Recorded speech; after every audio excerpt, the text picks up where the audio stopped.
Welcome to the first of a series of four presentations by Ross and I.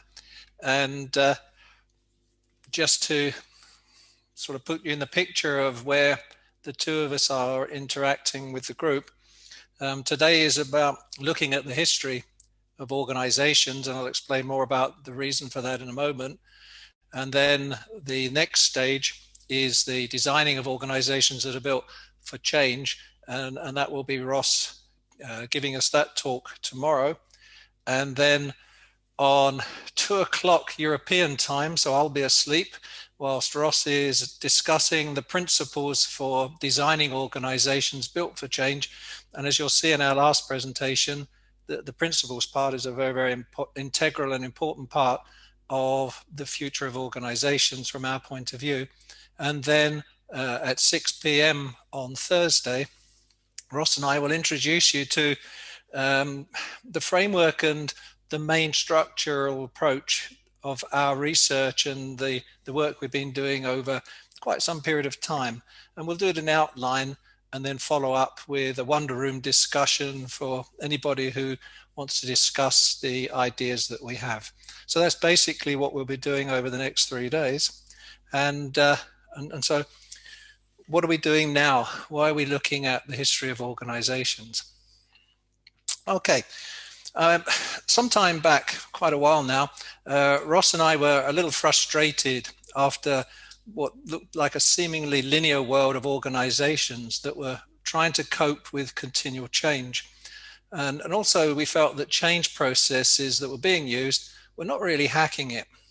After all, if they were, then change would be a great success for most organizations, and yet it isn't.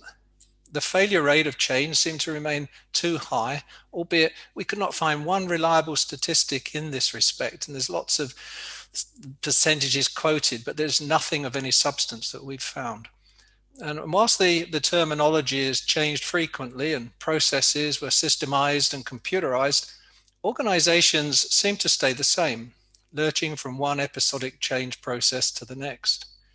So we set out to try and make some sense of this, initially thinking about writing a book on change and hopefully finding the holy grail of change in the process. However, things have turned out differently for us since those early days.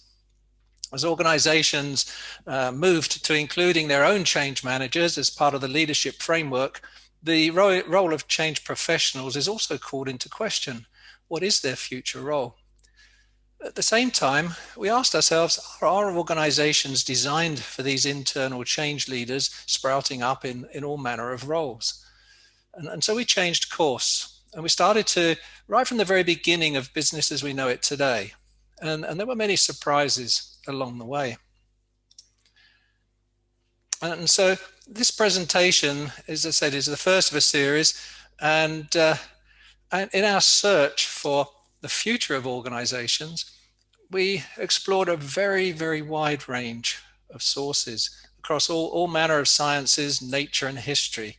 And we spent a significant amount of time looking at just about every way that you can look at anything that lives or moves. And so, technology work, please. Thank you. And just as the famous Austrian economist Joseph Schumpeter found repeating patterns in the economic growth and prosperity of society, we also found common patterns in the development and relationship between business and society. Nothing is really new. It's just how we do it that evolves. And a major driver of change is, and always has been, technology. In many cases, it's also about control and greed, both at the personal and national level. And Schumpeter, he believed that capitalism would perish not because of its shortcomings, but because of its success. We'll revisit this observation at the end of the presentation, as I believe it is very prophetic, as the concept of globalization as we know it today is coming to an end. So during this presentation, I'll explore the nature of business and organizations, the impact of technology and invention, and the relationship between people and organizations. The final part will be to suggest that the current model of globalization is coming to an end and the importance of this to change professionals, who I suggest may have to rethink some of the ways that we work in the future. If change professionals are to support organizations of the future, we argue that they need to understand the wider context than ever before. Change is a lot more than reacting to something new. It's increasingly about future-proofing the organization. This means that the organizations and management must also change in many fundamental ways. Continuous change is a major part of any new business model. With some minor exceptions, we suggest that episodic change will be consigned to the dustbin.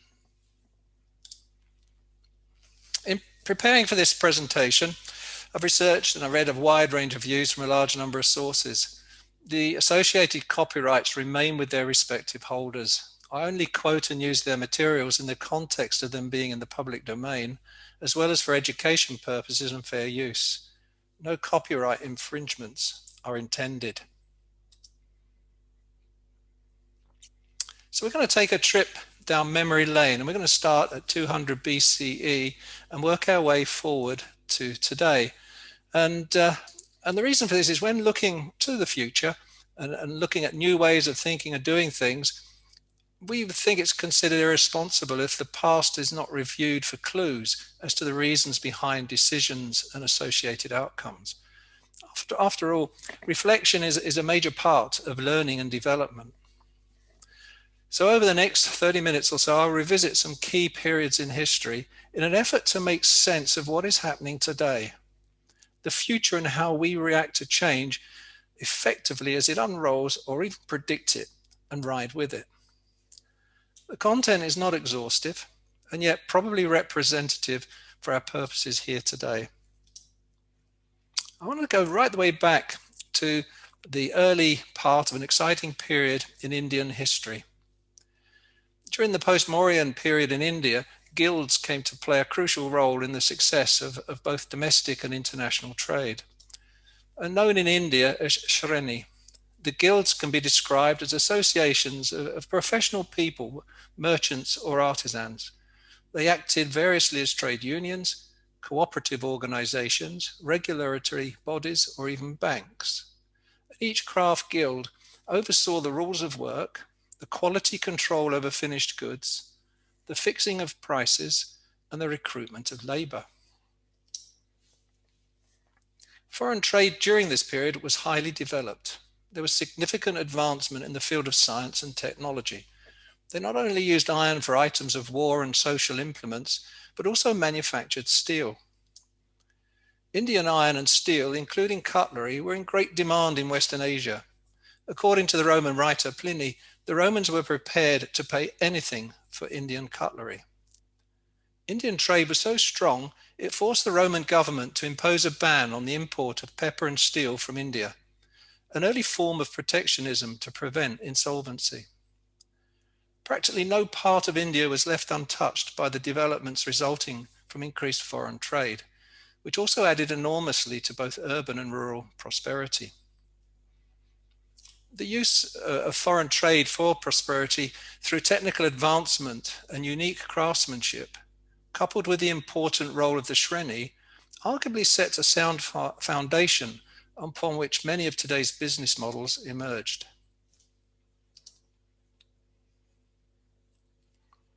Moving on in time, we cannot forget the role of China.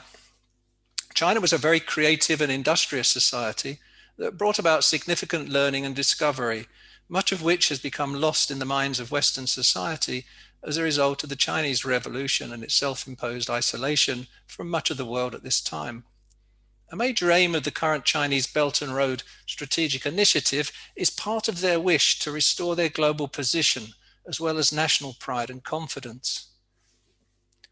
I will refer to the Song dynasty, which reigned from 960 BCE through to 1279 CE. It was a period of significant technological innovation and 300 years of prosperity. Generally, the Song dynasty was characterized by many firsts. For example, it was the first government in the world history to issue banknotes. The compass was perfected, movable type printing was perfected, and the most advanced astronomical instrument constructed. This dynasty also saw the first use of explosives in battle. The gunpowder up until that time had been used for amusement and fireworks. Wang Anqi, a Chinese poet, economist, statesman, and chancellor of the Northern Qing dynasty in 1069, introduced the controversial major socio-economic reforms. Those in power felt threatened and stopped his changes. In 1075, he was imprisoned and his powers removed. This enabled the earlier status quo power to resettle. As I move forward, you will see this pattern time again. It's a pattern that arguably exists to this day. Change is not easy for those who risk losing power. However, the Song dynasty was a period of prosperity for over 300 years, and we can learn from it. It was supported by the meritocracy of the civil service system, an abundance of food, the stability of having a long dynastic rule, the ease of trade, the printed money, capital structures such as partnerships and joint stock companies, and of course, all of the technical innovations. So this not only makes this period a notable one in Chinese history, but also reinforces the role of bureaucratic business systems and the hierarchies that the Shreni approach was known for in India all those years before. Having seen the foundations of business and international trade were developed and well established over 2,000 years ago, let's fast forward to this period of 1500 to 1800 when trading empires were developing. It's a period where technical innovation in the use of sailing aids, such as the compass, the full-rigged ship, and the quadrant, allowed Europeans to sail across the open ocean, which led to a newfound form of global business. You may be surprised to learn about the wealth, the thriving global trade, and dominant manufacturing production in Asia that held sway until at least the end of the 18th century. Throughout much of this era, Europe was, in contrast to Asia, an unimpressive backwater of small countries and kingdoms. But Europe's discovery of the Americas and the ocean route to Asia just before the year 1500 changed all of that. After 1500, world regions such as West Africa, East Asia, and South America fused together in one global trade system. For the first time in history, each region of the world now interacted with the others. A new global system emerged, forged out of uneven relationships, in which a small part of the world, Europe, had stumbled onto a package of unstoppable global free market advantages and successfully exploited the world's human and natural resources to its advantage. Europe's imperial economic success, however, occurred gradually. As late as 1775, Asia still produced 80% of goods traded in the world, a figure worth remembering today. But the newfound or new stolen wealth of the Americas clearly set the stage for the economic ascendance in the 19th century of Britain and the rest of Europe. If there was any lingering doubt about whose businesses were designed for, this period is clear. It was all about domination by companies such as the Dutch and British East India Dock Company. They held the geopolitical power of the 16th and 17th centuries through their monopolies of trading routes and decentralized capital-intensive enterprises that were tightly connected to governments. They also created exchanges on which they traded their stocks and their bonds. It was the beginning of a new customer base that the proprietor would likely never meet in person. Wholesalers or other intermediaries were installed to distribute and sell the wares and produce. They included tobacco, sugar products such as molasses and rum, and caffeine drinks, namely tea, coffee, and cocoa. None of these were considered necessary for human survival by the royalty at the time. The majority of the produce was classed as luxury items, harmful or trivial, and as such did not reach the levels of the general population until way into the 18th century.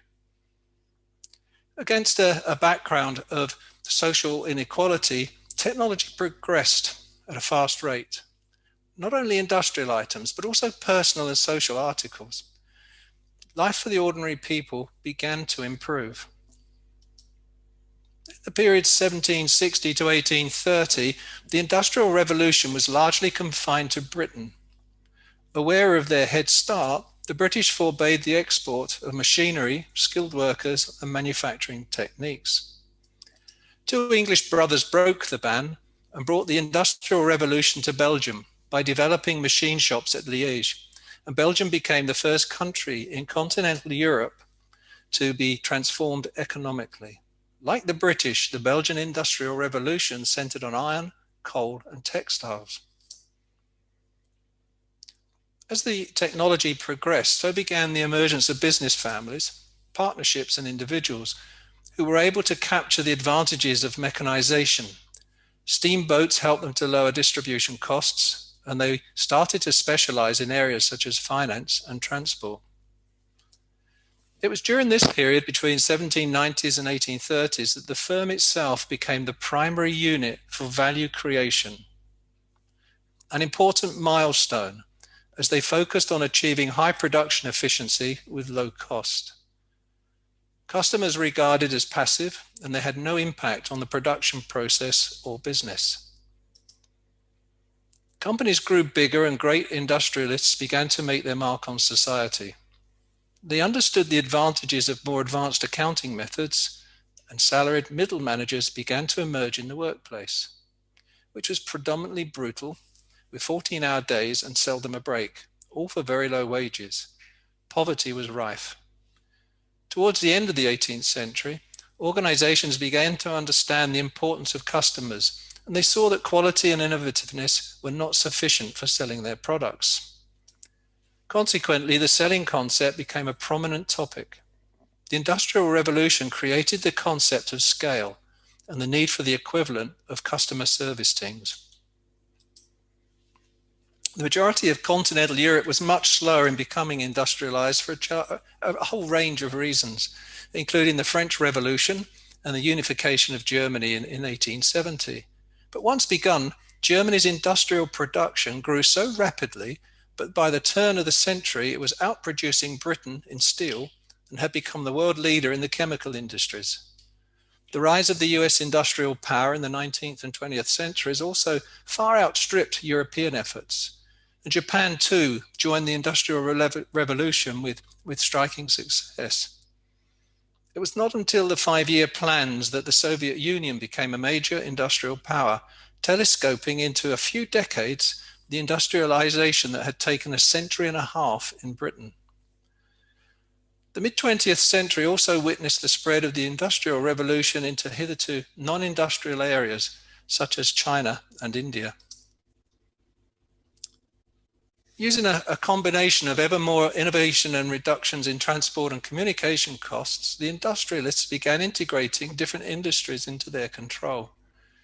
This developed to such an extent that they held monopolies of production of oil, steel, rubber, and many other commodities and services. They became so very powerful and out of control in their efforts to stifle all competition, which may sound familiar today. A pattern of cycles, of periods of innovation and invention, initially controlled by and benefiting those in power and authority, has emerged. It's only when the power is let go that the benefits of the technological changes reach the population masses and prosperity ensues.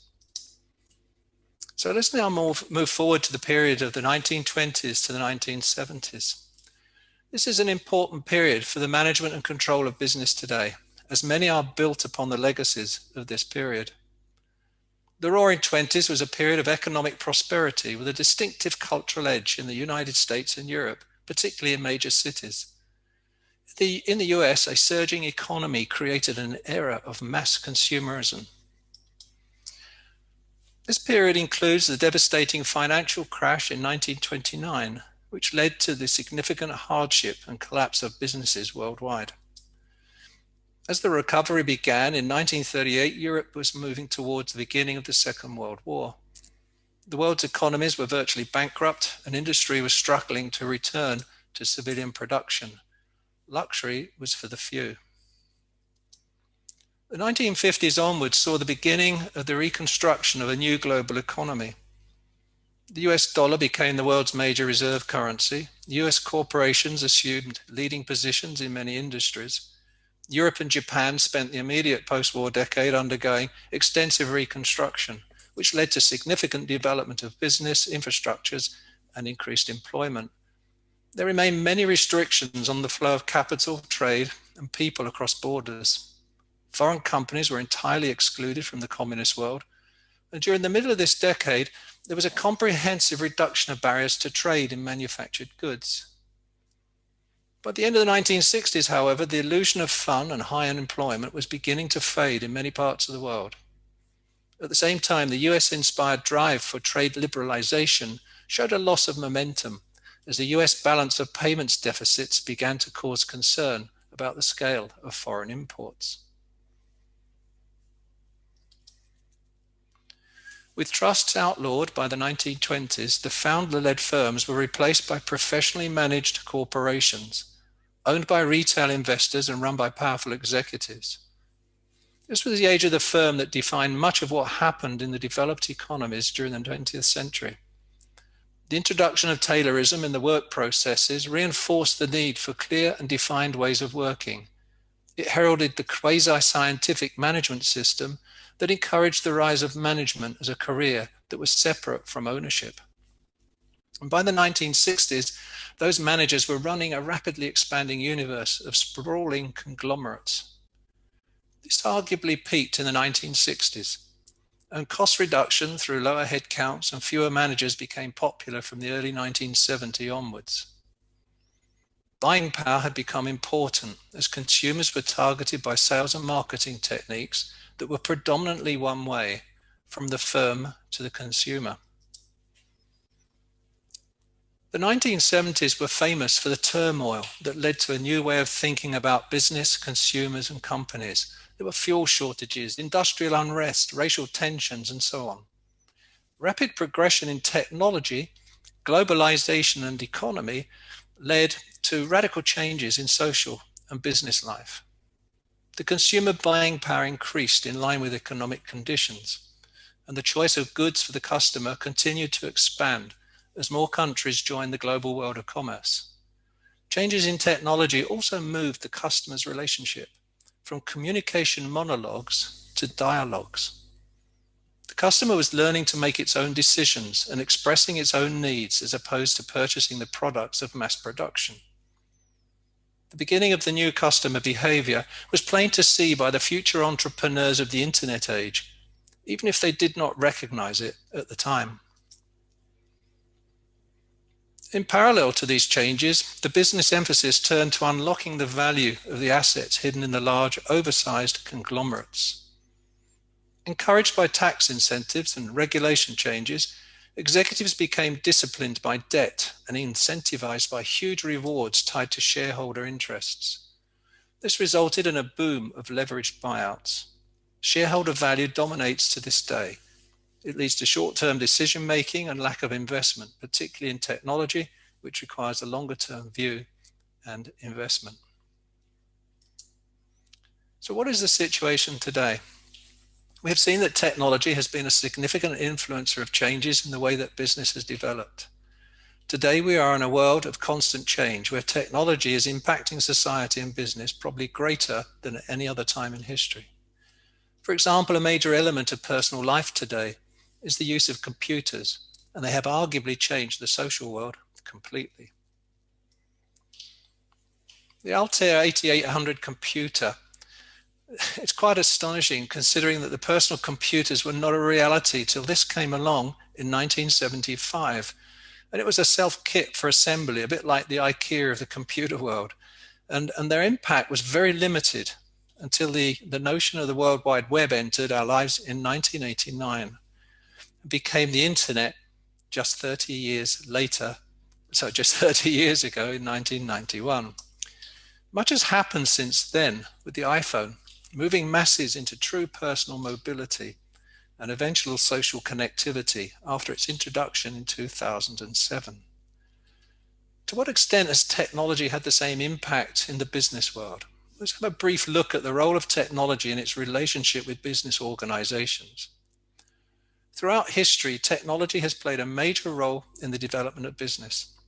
Today, most people take for granted the amazing power and capabilities that sit in their pockets as they go about their daily work life.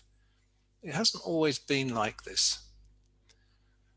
The use of computers as we know them today is a relatively modern process. After a hesitant start, with computer activity being very limited and expensive, the very first computer used for performing useful work for a business was the Leo 1, the Lions Electronic Office.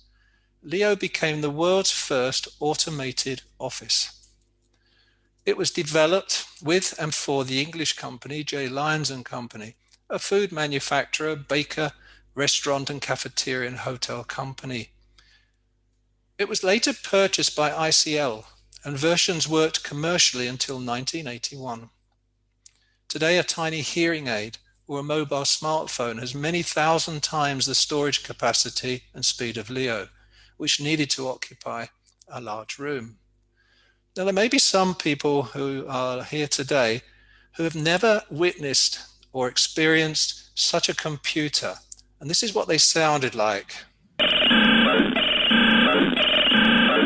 This is Leo 3 in 1964. And this particular computer was purchased by Ford UK long before Ford, the parent company in America, had any form of computerization. So since those early days, computers have been used widely in business, predominantly in manufacturing. Whilst there has been significant improvement in activities such as design, quality control, automated welding, cutting, and so on, little has changed in process terms, with most systems retaining assembly lines that Henry Ford would recognize today.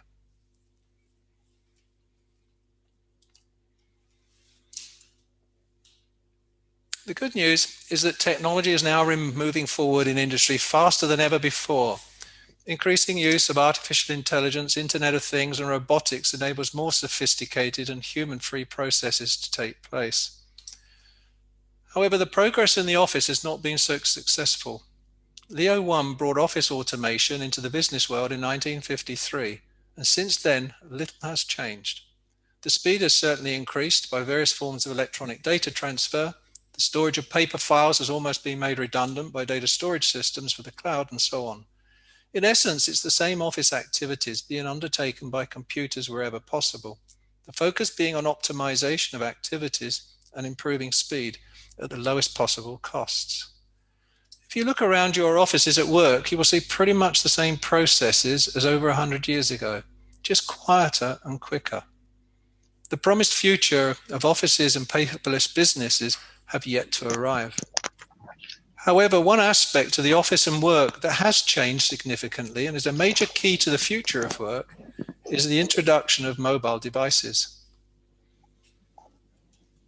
In 1981, the first portable computer called Osborne 1 was introduced. It was the precursor of the laptop, was about the size of today's portable sewing machine, weighing about 24 pounds, 11 kilos. From this evolved the mobile office as we know it today, mobile phones and other devices able to connect via the internet. This move from being office-bound to freedom has placed particular problems on the shoulders of the workforce in terms of expectations of management, people being available 24 hours a day, 7 days a week, 365 days of the year. This short foray into the use of technology over the last 30 years reinforces the pattern from the way back in the days of the Shreni guilds in India, the Song dynasty in China, and the industrialization of the world. The focus of most work technology has been production and the development of products. Significant progress has been made and continues to be made in this area of business. Quality, speed, and efficiencies have been achieved beyond the imagination of those early years. The Cinderella of the business environment has always been the people who undertake the work. Irrespective of the location or nature of work, the focus has always been on efficiency as opposed to health, welfare, safety, and prosperity of the workers. We've just seen that in today's offices, nothing has really changed. And so let's explore the role of people in organizations. I will look at the relationship between people and organizations from two perspectives, from employees and customers, business to consumer, B2C, and business to business, B2B. Customers have been the recipients of goods and services for thousands of years. The customer is originally the focus of individual artisans competing with each other to provide a service or product with some form of exchange in return. As the Sreni situation in India demonstrates, there's always been some form of control over the individual providers of goods or services, primarily through guilds. And as we move towards the industrial age, its situation changes. Individual artisans moved into organized labor, working in factories or other forms of production, using some form of mechanization and mass production. The conditions were very primitive and often dangerous to health.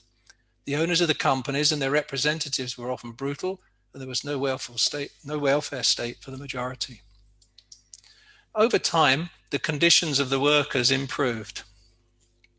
And as they became more organized and trade unions developed, they still lacked any real say over their employment in terms of pay. Management slowly moved to a more professional footing, and a more supporting environment for their workers began to emerge. Many had pension schemes linked to the concept of life employment, which helped to increase worker satisfaction. With some bumps along the way, worker satisfaction was improved and continued to do so until global competition became ever more competitive, and the shift in much of the Western world was from manufacturing to the service economy in the 1990s. This meant employers needed to be more flexible, leaner, and competitive. Traditional industries closed or were severely cut back, and employers learned the hard way that there were no jobs for life, that to progress in their careers, they then needed to stop, be more flexible, and move to where the opportunities were. And that's what they did. The old contract of a job for life with a nice fat pension at the end was broken. People were free, encouraged even, to move from job to job, selling their skills and at the same time acquiring new ones, courtesy of the new employer. Loyalty didn't come into it, or if it did, it was more fleeting, more short-term, so it benefited the employee. But employers soon realized that they were losing people they didn't want to lose. It was costing them money and affecting their ability to compete effectively. Battle lines were drawn as companies fought one another for the highly skilled people they desperately needed. The workers were beginning to control organizations' ability to survive. The workplace continues to change as technology is rapidly removing areas of work hitherto considered safe in organizations, and retraining is becoming a major issue for society and business currently. Prior to the current COVID-19 situation, a new employment economy was developing as the younger generation sought to find their own career paths outside of the shackles of traditional forms of employment. Technology and the shifts in social behavior made this easier than ever before. The workforce now consists of an increasing number of self-employed people in different ways. This has become known as the gig economy.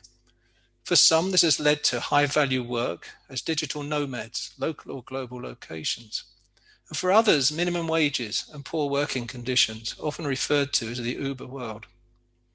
The middle-class management levels are vanishing. On the customer front, the differences between B2C and B2B worldwide is closing and becoming very blurred.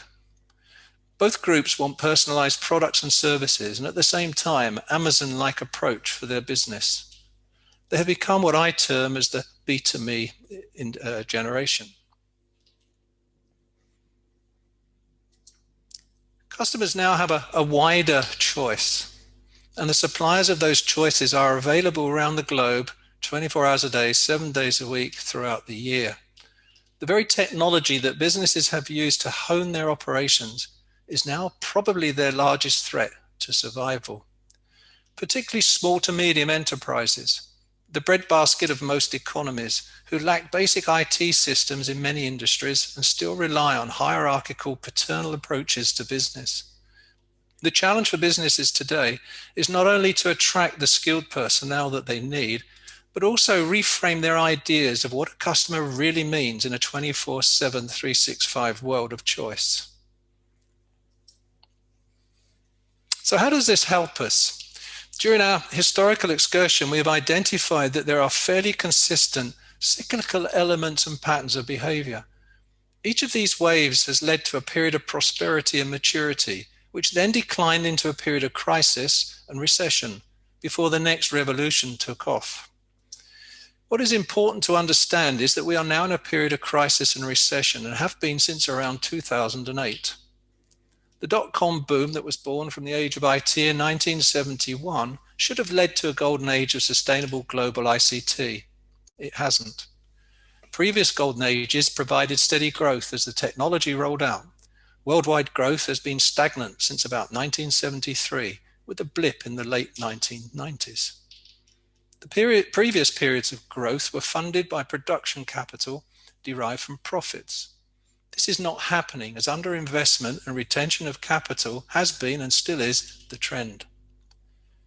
A common phenomenon during each period of prosperity was the reduction of the gap between the wealth of the top 1% of society and the rest. For example, the top 1% in the 1930s held around 51% of the world's wealth. And during the golden age period of the 1950s through to the 1970s, this changed. By 1950, it dropped to around 30% and slowed down to a consistent figure of around 25% until 1977. It has since risen back to the 1930 level of 51%. Once again, wealth generated through businesses is not getting back into the active general community. Where does this lead us when discussing the situation today as business and society struggle to come to terms with a difficult worldview and a pandemic? As the current pandemic grows across the world, we are witnessing increasing government intervention as a means to slow down and contain the impact on social and health services. At the same time, many governments are using fiscal processes and financial support to reduce the economic impact on both business and the public. This is happening irrespective of the political persuasion of the various governments. This level of intervention in democratic countries is almost unheard of since the Marshall Plan introduced in 1948, which kicked off the last golden age. As a possible solution for the pandemic is progressed through mass vaccination, governments are now looking to global trade as a means of recovery from the financial disaster created by the effects of COVID-19. We are now entering the third wave of globalization. During the 1990s, globalization delivered a great deal for society. Billions of people rose out of poverty. The number of democracies rose, and more countries held free and fair elections. The role of women improved in many parts of the world. Economically, supply chains spread like webs around the world with car parts crisscrossing borders before the final product came into place. Globalization has also changed the way we live. It's changed our diets, it's changed how we communicate, how we consume news and entertainment, how we travel, and how we work, to cite just a few of the outcomes. But I return to the observation by Schumpeter that I mentioned at the very beginning, who believed that capitalism would perish not because of its shortcomings, but because of its success. Is his prophecy becoming true? Is globalization on its deathbed? It has certainly run into the limitations of its own success. We witness significant inequality and new record levels of indebtedness worldwide. Debt to GDP is now pushing levels not seen since the Napoleonic Wars 200 years ago, which demonstrate that the advantages of globalization have been misdirected. The global financial crisis was a result of mismanagement, and since then policymakers have done little but contain rather than solve the problems of our age. So whilst some countries have improved their wealth and distributed some of this to their populations via tax benefits, others now have more extreme levels of wealth inequality than during the Roman Empire. Hence, increasingly people see globalization working against them as the rewards have not reached them. In 2020, the richest 10% hold 85% of the world's personal wealth. As we enter 2021, is against a backcloth of increasing nationalistic behavior with certain nations wanting to dominate world trade with different value systems and ways of doing things. Even the European experiment of a harmonized Europe has become a system of national governments failing to agree common ways forward. The EU reaction to Brexit is an excellent example of nationalism and social contracts struggling for priority in deciding on who benefits trade. The internet is a good example of how different nations view it from values-based point of view. America values technical innovation and its financial rewards. China takes a political view of the internet and cordons it off. And at the same time, China has this incredible economy that no other country has come close to matching. And then there's Europe.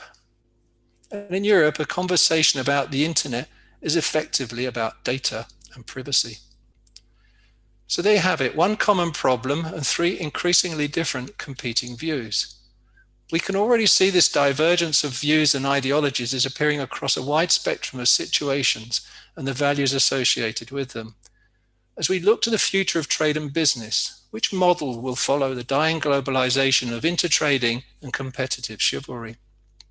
There are so many different ways to go, and yet few businesses are properly even aware that the global bubble is deflating around them, let alone preparing for the changes that this will bring.